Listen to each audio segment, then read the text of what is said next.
Hello. Yeah, good afternoon, everyone. Good afternoon, yeah. Yeah, I'm just hoping that we're going to have a really, really great discussion today. And we're going to be talking about unlocking opportunities in women's healthcare in partnership with Discovery Part.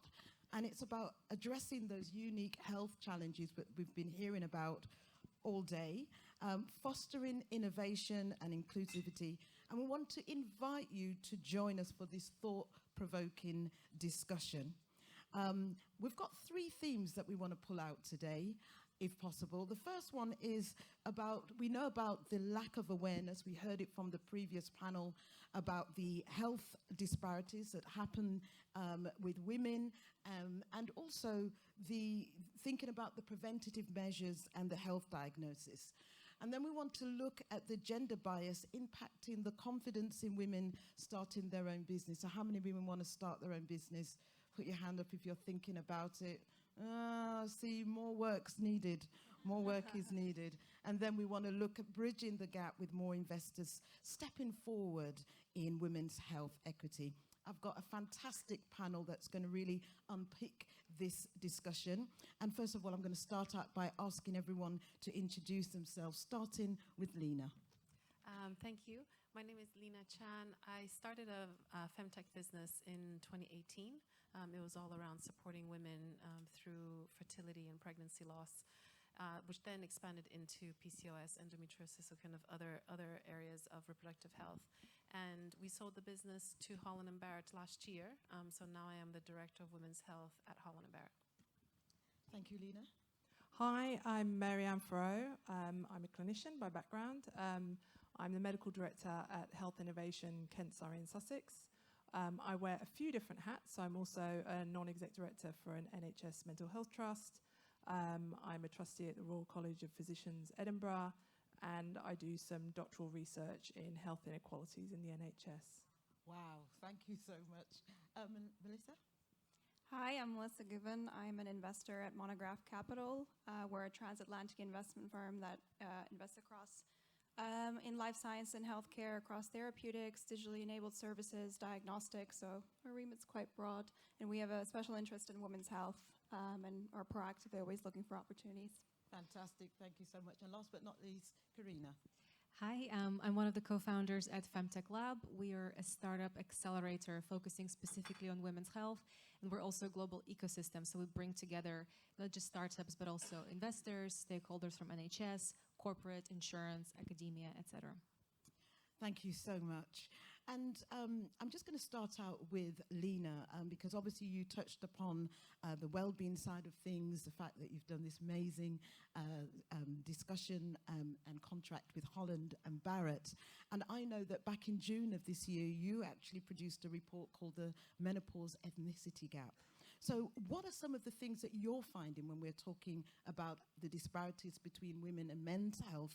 And what are some of the improvement actions that you're seeing to take women through their life cycle? So I did mention the research earlier today, and it was all about really kind of trying to figure out how is it that we make women's health a lot more accessible. There were two questions. Was one, just kind of like access points. And for us, because we have a network of 800 stores in the UK, how is it that we can leverage that network and that footprint to really start encouraging women to engage better and more proactively with their health and wellness? But one of the key things that actually was quite interesting for us was that we had done for the last 12 months a massive campaign around menopause.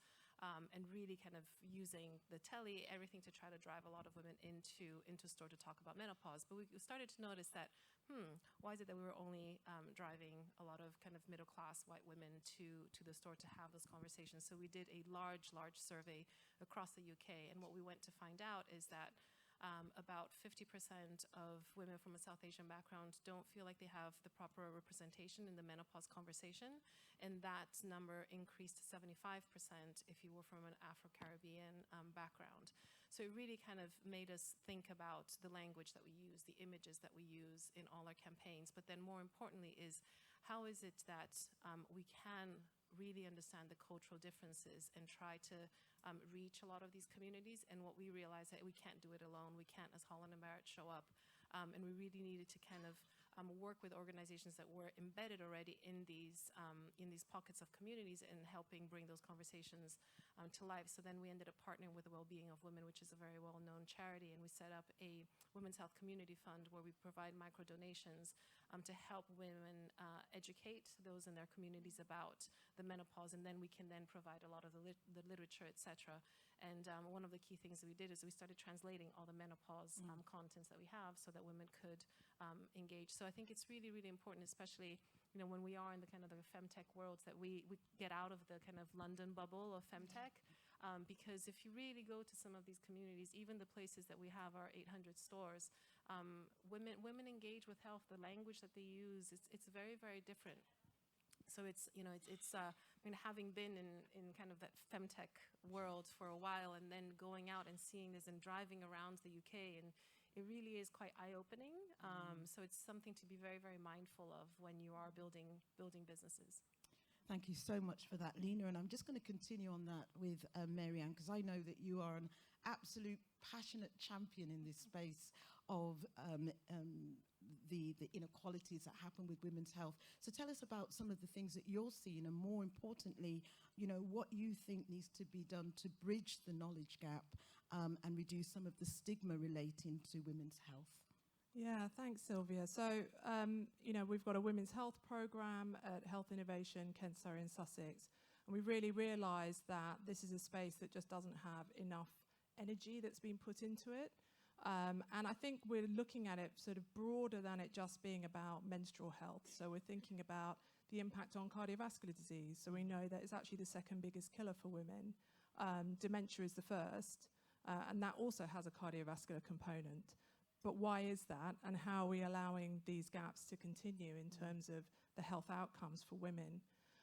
We're looking at mental health, we're looking at menopause, and the intersection between all of those three components together.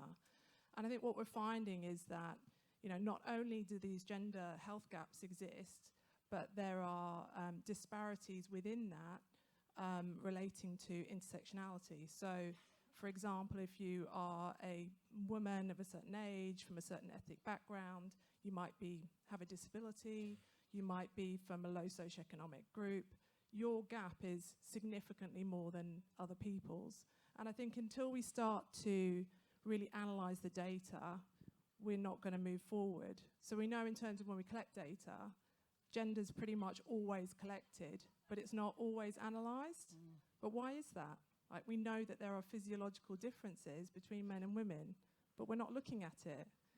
We look at clinical trials and we can see that women are not always recruited to these trials. And then you add in sort of ethnicity and those with other factors, and you find that there's just very poor representation. So I think we need to go right back to the drawing board to start asking the right questions, so that the right decisions are actually being made, and we're not just compounding these inequalities and continuing them to exist within society. Thanks, MaryAnn. And we heard about that going back to the drawing board in our previous panel discussion. So we're going to keep on that same theme and just come to you, Melisa. So we've heard about some of the challenges regarding women's health equity, and you specialise in those therapeutic, diagnostics and digitally enabled services. So bearing in mind what Lina and MaryAnn has said, what are you seeing in your area, and are you doing anything to use technology for early diagnosis, especially for women of colour and underrepresented communities? Yeah, I think, when you look at the trends more broadly, first of all, I would say that even since I started investing, there's been a pretty significant increase in investor interest in women's health, which has been quite positive to see. Second of all, and I think you can see that across amount that is being invested as well, there is a bit of disparity in terms of, I think, UK and US, very sort of dominant in terms of the companies that are, starting up. I think in terms of focus areas, what we're seeing a lot is focus on fertility, a lot of fertility-related companies. I think that's getting the sort of biggest investment. A lot more interested in menopause. I think people are a lot more open about talking about it now. And there is a focus on equity. And I think specifically saying, We looked at a company who was working in maternal and fetal health, and they were very much focused on, that was part of their thesis. They were like, we need to make sure that this therapeutic is affordable enough so that we can actually have broad impact across the world, not just, market our therapeutics in the US. And that's it. And I think that's really positive to see. And the perception from an investor perspective is not like, oh no, it's actually like, okay, that's great. Mm-hmm. That's kind of also, what we would want to see as well. So I think, that's quite a positive trend. And any particular thing on early diagnosis from a technology point of view? Yeah, I think early diagnosis, there's a combination of, first of all, I think the data point is important because I think we need to generate the data. We don't have a head start, right? We don't have, I think, a lot of databases to tap into that have been curated in the right way, because I think people have not looked at this properly and they haven't actually generated the appropriate data. So I think there's data generation, data interrogation elements, and then that will feed into, I think, better diagnosis and earlier diagnosis. Yeah. And then you have sort of an education element, making sure that people are, aware of the conditions. And people are making diagnostics a lot more accessible as well, more convenient, so that you don't have to go into an office sort of to have a diagnostic that makes you uncomfortable. You can actually do it in the privacy of your home, for example. So I think that is also quite helpful for uptake as well. Thank you so much, MaryAnn. You look like you wanted to say something. Yeah, well, I just think that, you wouldn't build it like this, would you? I mean, we have to be honest about the societal bias that sits here. Why is it that a woman feels that it's easier for them to access at home? Well, it's because, majority of women are the carers within their families. That's a reality of society. And I think some of these things really need to be thought about in terms of, well, how are women accessing care? And I think about my own family, and my health comes fourth on the list. My husband, my 3 kids, everybody comes before my health. And then I'll probably go, oh, unless it's really, really bad, then, I'm probably not going to go. And these types of behaviours are just so baked into society that these are some of the things that it's going to be really challenging in us moving forward with the future to make things work for women, because at the moment, the system that we have was built by men for men. Sorry to have my feminist hat on, but women are essentially retrofitted into the systems that we have. So I think it's just being really mindful of that and thinking about, well, what are the solutions that we need to make those changes happen and be successful? Thank you. Before I come to Karina, how many people believe with that statement that the system was made by men for men and women are retrofitted?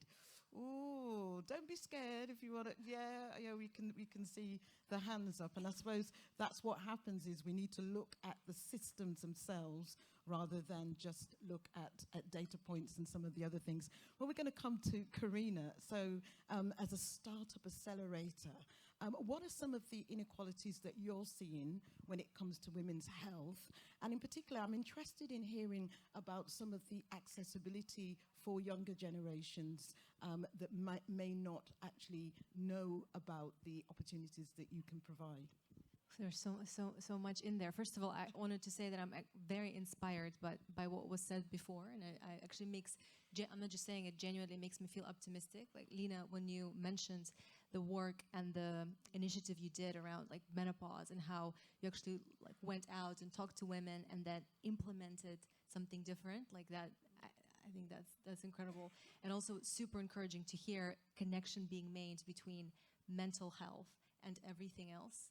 So I think it's all been very encouraging. On the startup side of things, I think it's also important, like we've been having a lot of conversations from like public health, NHS perspective today, but the startup ecosystem is very much a commercial ecosystem, so it's very much market driven, and it's very much driven by how can I create a product as an entrepreneur that doesn't only solve like a societal issue, but serves a market, therefore I can sell it and I can distribute it and I can figure out whether that distribution is NHS, insurance, employer benefits, direct to consumer, etc. And it creates different dynamics, and the entrepreneurs are very incentivized to figure out market niches and build products very well for those niches. And that is a bit different than like how healthcare system operates, different incentives, right? And what we have seen is that personalized health and personalized wellness in general is a very big driver at the moment in the consumer space and just in general in the product space. And that goes across the board, whether it is building a personalized product on sex and gender aspect for women, or whether it is building a personalized product culturally, or whether it is to addressing a certain market segment and building a product for that. So I do think like the incentive of the startup ecosystem can sometimes be quite positive. And around diversity in particular, what's been really interesting to see is, for example, we have a startup from Spain that's called Lactap, and they've created a lactation support assistant, and it's all in Spanish. And obviously a Spanish-speaking community is huge globally, and because the product 98.5% of time solves the problem without human intervention, it therefore offers incredible access to women globally, and they serve a quarter of all new mothers in Spain. They're getting into LATAM in the US as well, and that kind of scalability is incredible. We also had a startup from Pakistan called Aurat Raj that specifically went into schools, into suburban areas and schools there, and delivered a chatbot that educated girls about menstrual hygiene. And that's something you can implement in any country. And the founder had incredible results where like 98% of girls would return back to school and their grades would go up. So just the ability of A, technology, and B, this really personalized, like market specialized approach can make a huge difference in access and equality, I think. Yes, I really like that in terms of the personalised approach. And I'm just going to stay there and just go a little bit deeper, because a lot of the time it's about having that diversity of thought at the table in the creation part. So I just want to go back to Lina. I mean, you've done an amazing thing in terms of your Holland and Barrett as a woman of colour, as they would say. If you were going to do this differently, and if this audience were a group of young generational entrepreneurs, what would you do differently to encourage more people from Black minority ethnic groups to come forward? And the reason why I ask that, I'm going to ask everyone, is because we know that there is an inertia, because the problem's been around for a long time. There's this risk of diversity fatigue. So what is it that you would do or are doing to really encourage and break through that inertia so that we can get diversity of thought around the table? I mean, I think it's communities have been always there.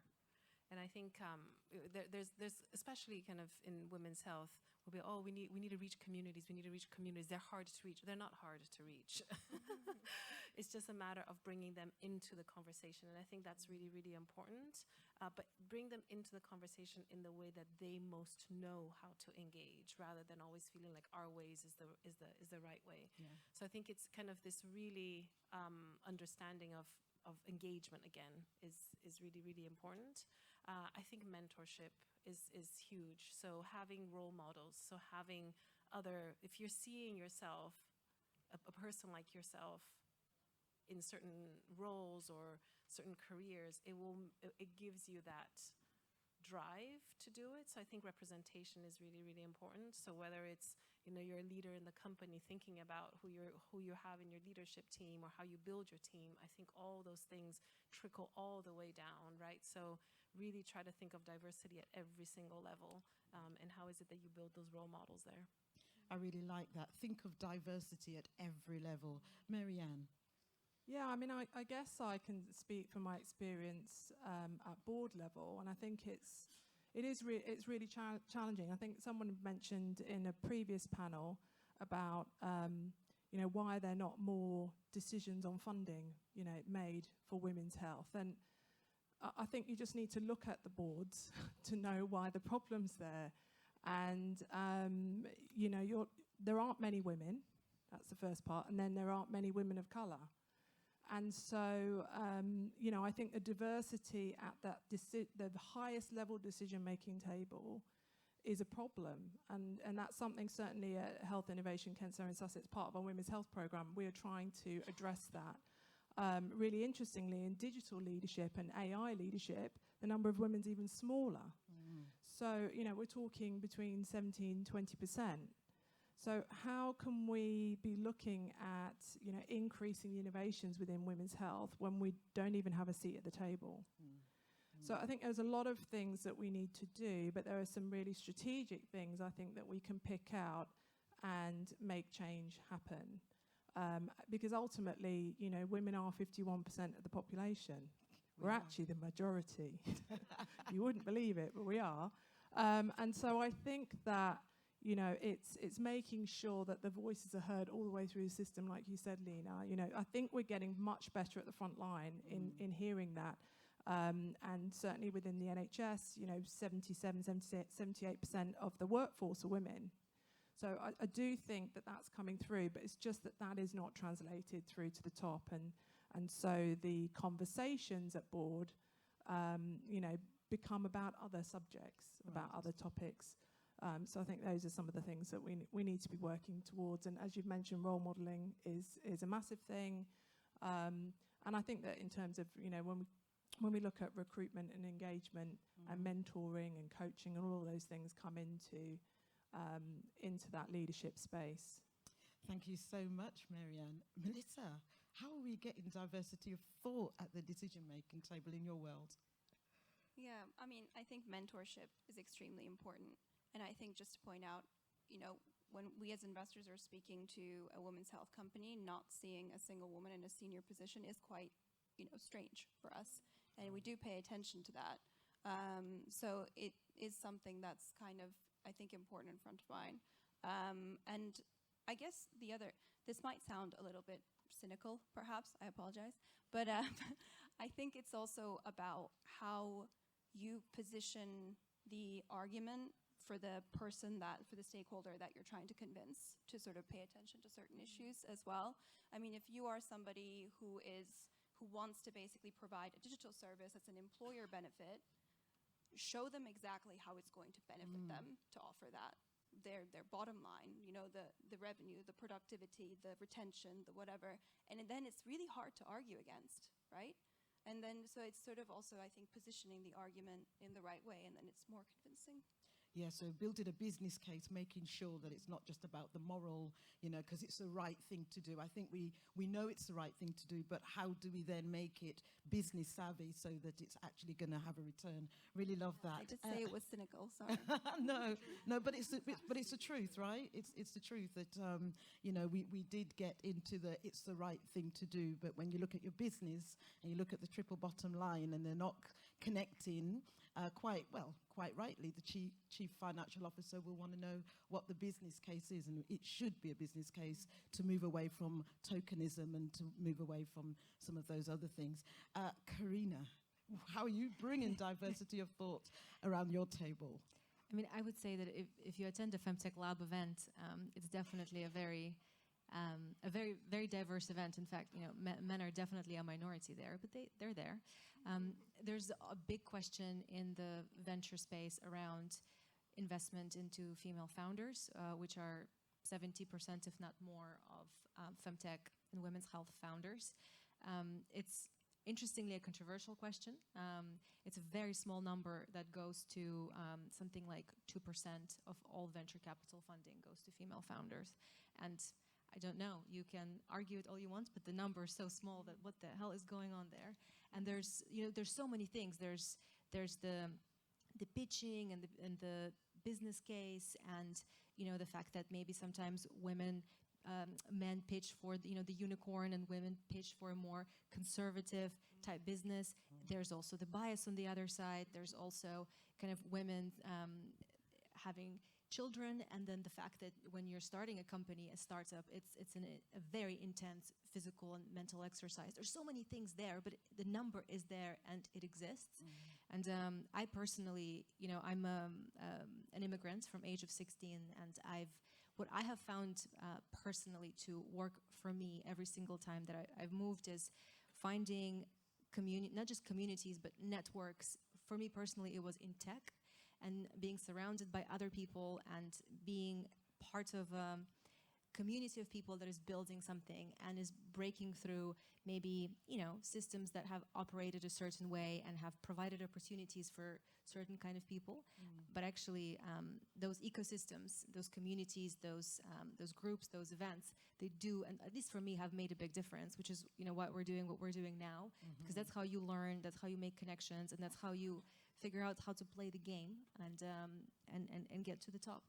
Yeah, it's true. We have to play the game, right? There's a game that's got to be played. Well, if there's men in the room and you feel a little bit ostracized, we're extending some love towards you, because at the end of the day, we can't do it without men. I'm a big believer that we need male allies. It's important. So let me start with Melisa. Melisa, we have said that, it's very male-dominated, and we know that there are disparities in the quality of care and access in women's health. But what do you think is the role for men in helping to redress some of those inequalities that exist in the system today? Yeah, I think probably there's an element which is, okay, where do we sort of get care? I think there's an element which is sort of, medicine, like medical facing. So I think in terms of physicians, a lot of the training, I think, is based on symptoms that are mostly, experienced by men, and also the way that they are presented, it's sort of experienced by men. So I think just from an education perspective, and also when you actually really have an inherent bias, I guess, to address that, I think would help with provision of care as well. I think also providing funding proactively for ideas that are really sort of helping to address women's health issues is also important. For me, I think personalization is going to be a big thing, because I think I'm a little bit tired of hearing the, oh, it's probably her hormones. And it's like, okay, great. What do we do about that? It's like, I don't know, lose weight, I guess? Like, it's like, that's not, let's do something, then let's figure it out. What is the problem with the hormones? What do we do about that? And actually follow through the patient, And I think that would really help, to see that someone cares as well when you kind of, see a physician. Thank you. Lina, what is the role for male allies in addressing the disparities, do you think? It's everywhere. I mean, if the world is built by men for women, the conversation is ever. I think it's really, really important that because the whole point around women's health is actually to broaden the conversation. So if your starting point is us against them, you're already narrowing that conversation, right? So I think it's really kind of taking the male counterpart, whether it's in the boardroom or whether it's in the store floor or the person that it's really to kind of educate and broaden that, because so much of what we struggle stems from the lack of education, the lack of awareness. So actually educating women as well as men at the same time, because it's not like men wake up and go, oh, I'm going to do. It's not like that. Actually, so much of it comes down to the lack of knowledge, right? Like when women are going through the menopause, they're struggling with 36 plus symptoms. Like it is just as helpful for women to know that as it is for their partners, because if you're in a heterosexual relationship, but it's like, how can I support them? So I think weaving that entire narrative from the boardroom to the retail stores to the streets is what's actually extremely important in terms of closing the gap when it comes to education and women feeling comfortable stepping forward and asking for that help. Yeah, and Karina looks like she wants to say something. Go. Well, I did want to say that definitely kind of alienating men is not the way to go. And in fact, from the very beginning, when we started Femtech Lab, we received a lot of incredible support from male investors. We have a lot of male investors on our cap table. And we did this thing in the very beginning where we recorded a video.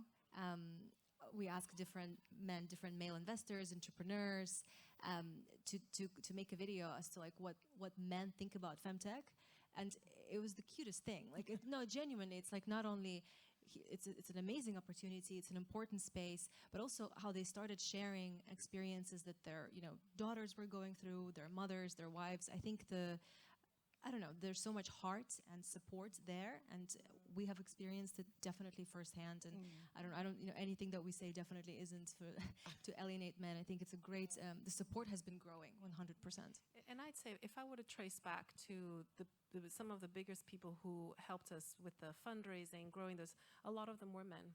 And the reality is because right now, a lot of them are sitting in a lot of the power decision-making spots. Like they do hold a lot more capital. So how is it that you make what you're so passionate about relevant to those audiences is key. I think the other thing is just recognizing and being aware that these biases exist. And I don't think we talk about it enough. And I think you mentioned about women's hormones. And well, why have we not grappled with that? You know, it's because if we, you know, I really enjoy history. So, you know, if you go back into research and clinical trials, well, women's hormones caused a problem in trials. And so you know, anyone who was of childbearing age, which is most women, weren't included. So I think we just have to be conscious that these biases exist and what are we going to do about them? Otherwise, there isn't any of that systemic change that's going to come through, and we're just going to keep hitting those barriers down the line. So, you know, I think there's a lot of things that we can do. You know, I was really interested. I just, you know, whilst we were doing the cardiovascular work, I Googled heart attack. If you look at it and it's Google images, they're all of men. Sorry, there are just in science, you know, the male body is the default human. And I think it's not, you know, we don't want to wash over that. Let's just own it. This is what's happened, and then what are we going to do to change it? So, you know, we absolutely need male allies. These are not changes that we can make on our own. But I think the other part is just really being conscious of those biases. You know, I think AI is going to be an absolute game changer, but if you're, you know, testing your algorithm on a data set that is mainly male, it's going to have problems. Yeah. So, you know, just being really conscious that, you know, these are the societal barriers that exist, and making sure that, you know, right from the beginning, those data sets are inclusive of everybody. It's not just women, as you know, it covers ethnicity, race, disability, etc., all of the protected characteristics. And we're really conscious of that when we're looking at our design and development moving forward. Yeah, I really like that. I was looking to see if anyone wanted to build on that. And Men, we're going to be asking you a couple of questions. We want to hear from you in terms of what you're thinking and hearing about helping to be an ally and to bridge some of the disparities. Just a couple of more questions. So there seems to be a lot of data and a lot of work going on. A lot of people doing lots of good things, but it still seems to be very fragmented.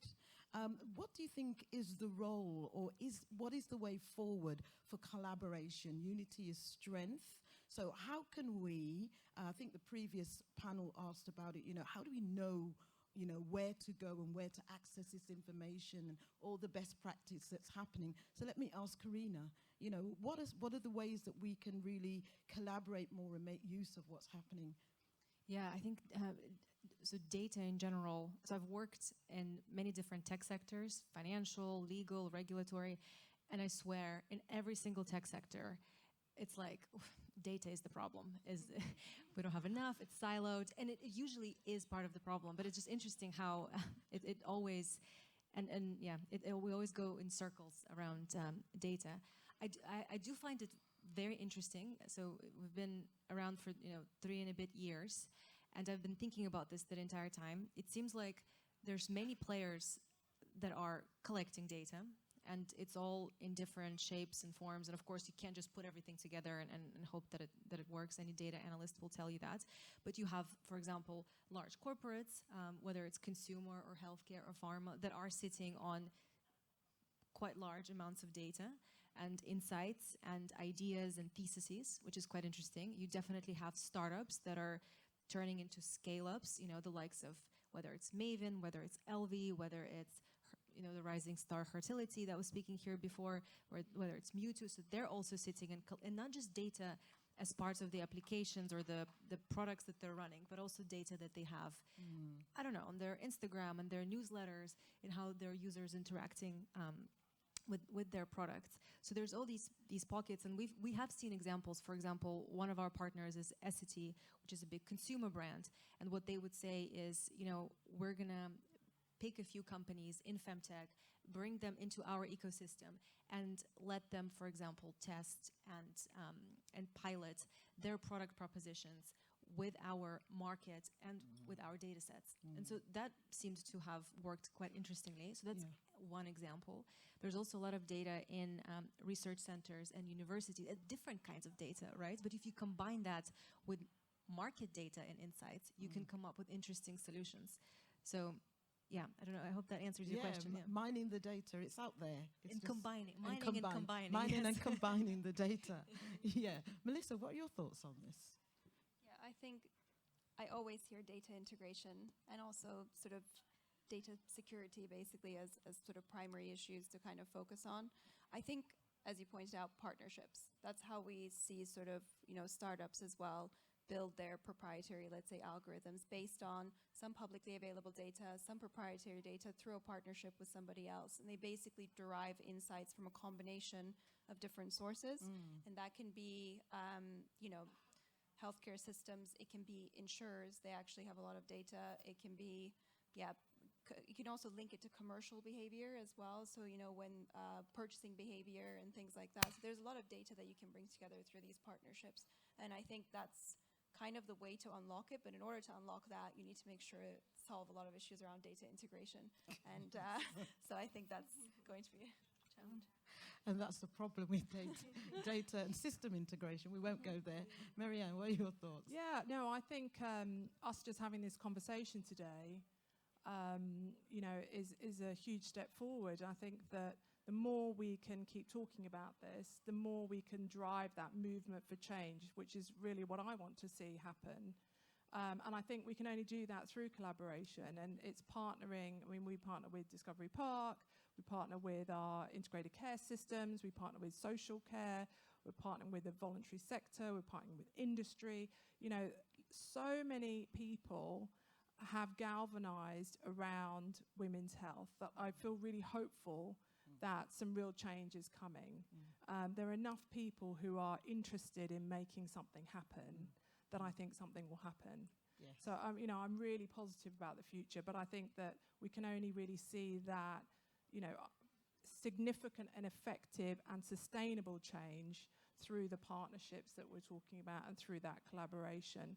And I think that where it's really impactful is making sure that obviously women's voices are at the centre of that and are at the centre of that change. And we really hear from everybody, not just a certain demographic of women, that everybody is involved in the conversation and how we move this forward. Yeah, and just before I ask Lina for that, and then one final question, it's just also not being tolerant of non-diverse decision-making tables. We shouldn't accept if everyone around the table is looking the same and saying the same.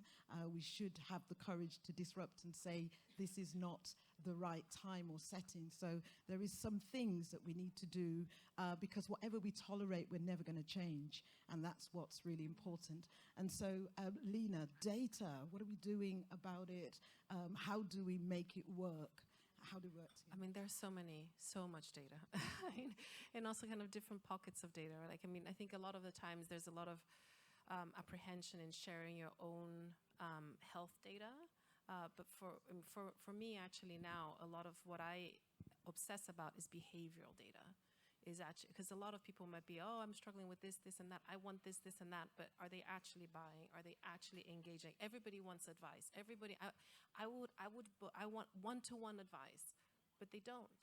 They don't. Like at the end of the day, like the number of calls that are missed, that people don't show up, etc. So I think, like actually looking at behavioral data and consumption data is really, really important. Like things that were extremely eye-opening for us when we were looking at women's health and women's health needs and how to kind of, what's the strategy, what's kind of our prioritization, etc.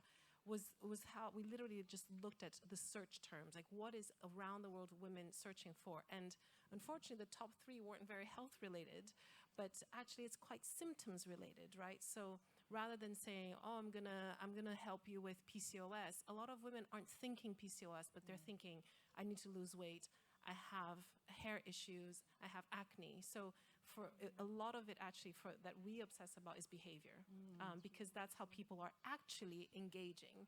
So I think there are multiple sets of data that you need to be looking at. But again, back to that access point is how are people actually thinking about trying to solve their health issues, and how is it that you're going to be building to that? And then I think the point around collaboration is huge. I mean, none of us can actually kind of, do it all by ourselves. So when I think at Holland and Barrett, we see a huge duty to our customers, but we also think that because of the size that we are, we must play a role in having conversations with policy changing, with innovation, with the NHS, et cetera, because we all have that responsibility, and it's the collective really that can move things a lot faster.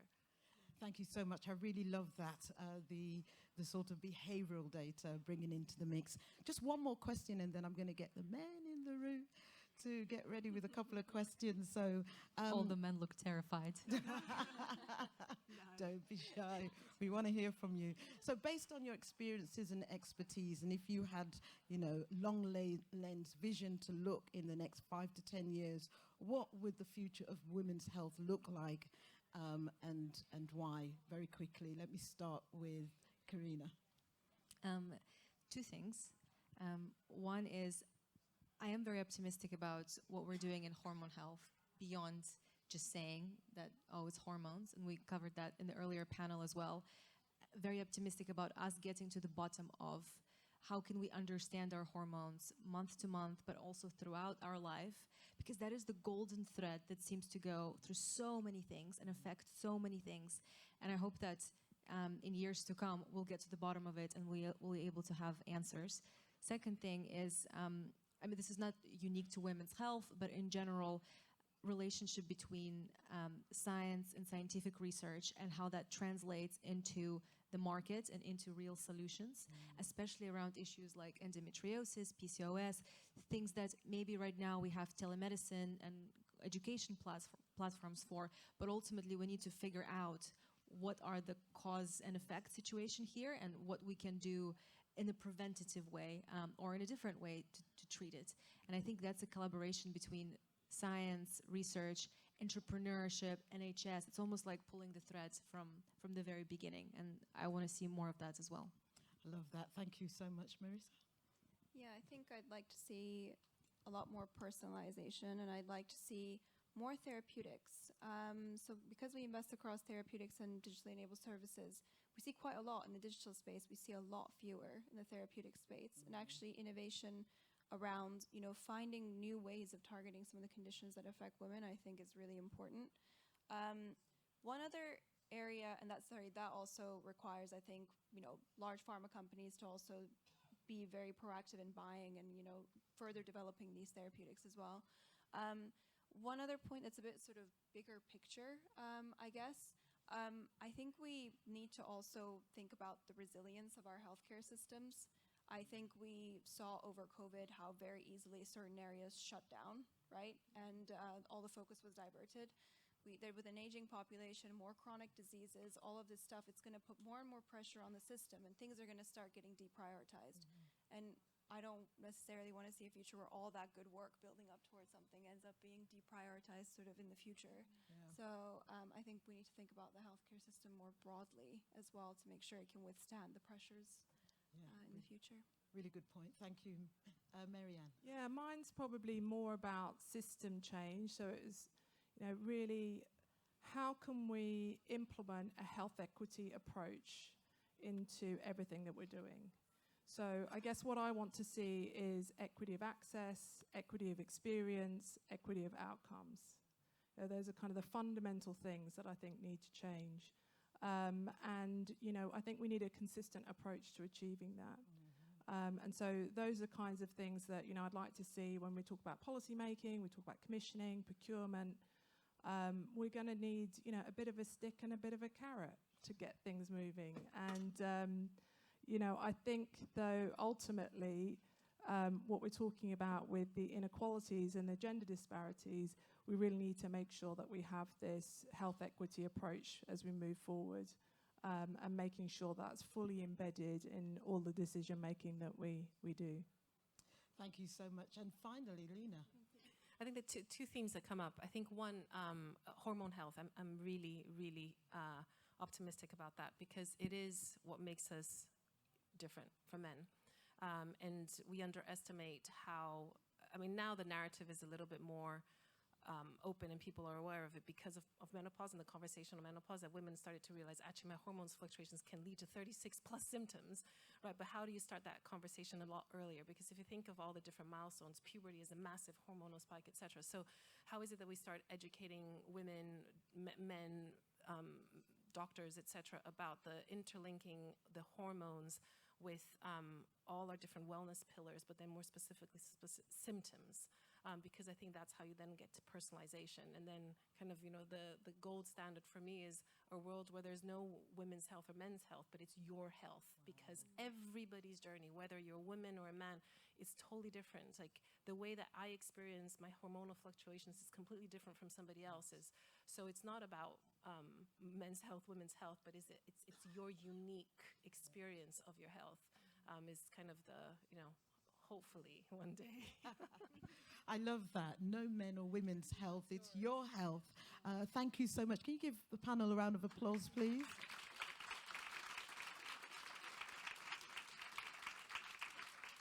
I hope you've enjoyed it. So we've got 5 minutes, I believe, for questions. So please don't be shy. Has anyone got any questions? Oh, the gentleman. Give him a round of applause because he's... It's a bit of a con. I'm a sponsor. I'm from Discovery Park. So I'm chairman at Discovery Park, and I'm also on the board of Discovery Park Ventures. My question ultimately will be, wouldn't it have been great if two of you had been replaced by two blokes on that panel? Just saying, and I make the same mistake. But just to show where I think we've come from, I worked in a corporate whereby if you didn't play golf and you didn't wear a tie under your lab coat, you didn't get promoted. And that doesn't happen anymore, and please God, will never happen again. But the other side of it, and this is why I'm pleading for convergence and equivalence, I struggled at Stevenage to get a panel of mentors and advisors that was equivalent. And the problem I had was I had 2 or 3 of the most famous superstars in life science, healthcare, females, saying, I'm not giving them the help I didn't get. Wow. Let them find out for themselves. Now that's the other thing that's gone. The next generation of young superstar female CEOs, they've got their own female lunches going together, they've got their own mentor networks, and long may that continue. But I just exercise caution and say now, let's get this debate equivalent, okay? And equivalent, you mean having some men? That would be good. Yeah, okay. Thank you so much. Does anyone want to come back on that? I'm going to come back on that, come because back on I do hear your point, but I also think that, at the end of the day, the reality is this is quite a unique panel. So I've done panels in the past. It's actually quite hard to get any women on a panel and to amplify the voices of women. And so I think there is something here as well about saying, as we talked about, there are not enough women leadership. So it's an opportunity for us to also act as role models for other people in the room who might want to think about coming into women's health and see this fantastic panel here and think about that might be something they can aspire to. So I think you're not wrong, but I also think that there's another side to it, which is that, we also need to amplify women's voices that, let's be honest, in terms of leadership, are not always heard. Good challenge, good challenge. Thank you so much, and thank you for your feedback. Any other questions? Just one more. I can see, is that lady at the back? Oh, yeah, sorry. Shall I? Okay, thank you. Yeah, my name is Parth Amin. I do work, by the way, I work in many accelerators, specifically Femtech Lab accelerator, and I work with many startups helping on AI and topics, different healthcare topics. I do have 2 girls, so I do have a question. Like I did my PhD in computer science. I have worked in corporate in several industries across the countries. So I do have, I want my girls to study and to be successful. But there is an other aspect which makes me think, like I see my wife, who is real, she works as well, she is very dedicated, in raising family. So how do you, is there an advice which you have for children or the next generation where they have to study really well, they have to be successful, but then at some point they have to take care of the family. So it's really hard to balance out the two. I can answer that. Yeah, I can answer that. I mean, I fundraised my first round with a 6-week-old strapped around me. And then I fundraised the second time 8 months pregnant. And I couldn't do it had my husband not helped out. So I think this assumption that women should always be the one to shoulder everything is wrong. And it's a village. So, you know, I'd say my nanny is the third co-founder because she stepped in when, and I think that's the thing, right? Is if we always just pin women as the one that needs to care at home, etc., well, they're not going to succeed, right? But if you see it as we're a family, we're a nucleus, like we help each other out. My husband was incredible. I mean, and he was also a co-founder, right? I mean, at some point he was working 3 jobs, I was working 2 jobs, and we had the kids. And I think it's about keeping that narrative with your family and the people that you surround yourself, and not always saying that it's just because it's caring and it's family, it's a woman's responsibility. And I'm just going to add to that, because that's exactly my experience. So I've got 3 kids, and I literally wouldn't be where I am today without my husband's support. So I'm very, very fortunate to have a really supportive partner who has taken, you know, primary responsibility, I guess, in terms of the care of my kids. So that's been an amazing experience. And then I think the other thing is just, you know, in terms of, I give advice to a lot of mentees who ask me very similar questions. You know, you've got this, and I want to do this, and I want to do this. And they say, how do you do it, MaryAnn? And I've just gone, well, my life is a bit of a chaotic mess. Don't do it like me. But the advice I would give is you can have it all, but not all at once. Because you can't do it. You know, don't try to be Superwoman. You just burn out. It's not possible. So, you know, just take a little bit at a time and you'll get there. It's a marathon, not a sprint.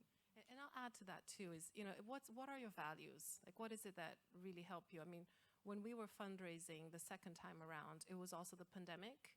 And I turned down a term sheet, and literally I was looking at the bank going, oh my God, I only have 4 months worth of cash. But I knew that if I had taken that term sheet, the pressure under which I was going to be homeschooling 3 kids, it was not going to be the right thing for me and my family. So I think at every point, you know, and it was a very open conversation with my investors at the time, with my husband, etc. Like, I think it needs to align, especially if you're a founder, it needs to work for you, because at the end of the day, you're the one having to wake up, you know, and think about it, obsess about it. So, like, for me, it's so important that you build things that align to your values. And I think to your point around the next generations, like, I think it's so, we all, because of where we are, we really need to change the narrative and the biases for the other generations coming. You know, if you haven't read the book Untamed, you really should, by Glennon Doyle. She's American, but I love because it's so much about the biases that we bring along, and sometimes even with the best intention, we all will have some sort of bias. And how do you break those for women and girls? Thank you so much. And just very quickly, we just run out of time, but I could see you both raising your, just very quickly, if you could do 10 seconds each. I mean, I actually wanted to bring it back to the femtech and women's health perspective, because hopefully the next generation of women will also be equipped with more information about their reproductive health. Will be able to therefore have a different timeline and planning as to, like, when am I going to have the different things if I can't have them all at once. There's people studying ovarian longevity. There's more and more insights into how our body functions reproductively and what we can do. So maybe there will actually be more options to manage those things. Thank you. Instead of a timeline that you can say, okay, then this is what I can do. These are my options. This is what I can't do. But I think also, I think it's also that it depends how you define your own have it all. Because I don't think everyone's definition of have it all is perhaps the same as well, right? So I think, you know, some people want to have kids then, some people don't want to have kids, some people want to have kids earlier. And I think there's just kind of a freedom in saying, this is your version of have it all, and that's kind of what you're kind of aiming for, and it's not the same as that person or that person, and that's fine. Thank you so much. And I will balance it out in closing by saying we understand that there are cultural differences as well, some cultures, that's just how we acknowledge that as well. Well, thank you so much. It's been a really great discussion. Thank you to the panel again. Thank you. And thank you.